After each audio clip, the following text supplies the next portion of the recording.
Je m'appelle Franck Bavard, je suis le directeur général des Grands Moulins de Dakar depuis maintenant 3 ans et demi.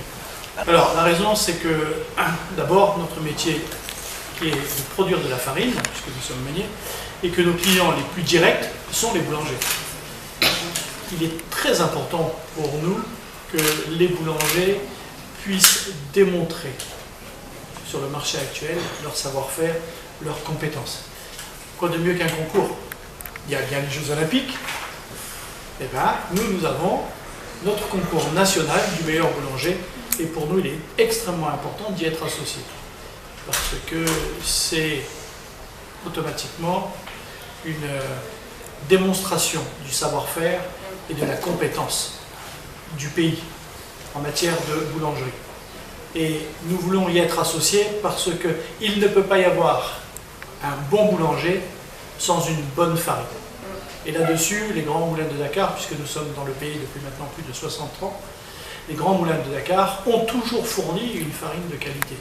Et c'est une manière pour nous de démontrer que, dans le respect de ce que mangent les Sénégalais, dans le respect de la profession, nous avons toujours pris l'engagement de fournir une farine de qualité.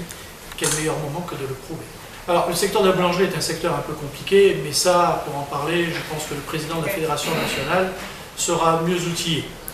Et il est évident que ce secteur a besoin d'un vrai soutien, puisqu'il y a eu des assises nationales qui se sont passées au mois de décembre, assises nationales au cours de laquelle l'Association des meuniers industriels du Sénégal a été associée, et aussi les Grands Moulins de Dakar, un peu plus spécifiquement, puisque partenaire privilégié de la FNDS. Et ces assises ont mis en évidence une nécessité de réguler la profession, parce que la profession souffre. Mais je laisserai à Amadou Gaye, président, l'honneur de pouvoir exprimer et défendre sa cause.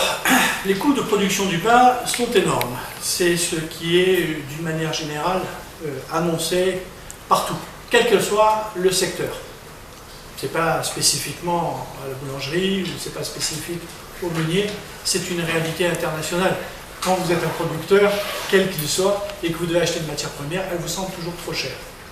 En revanche, de ce que nous voyons au niveau des boulangers, parce que ça c'est l'analyse du marché, j'ai besoin d'avoir des boulangers qui soient en bonne santé.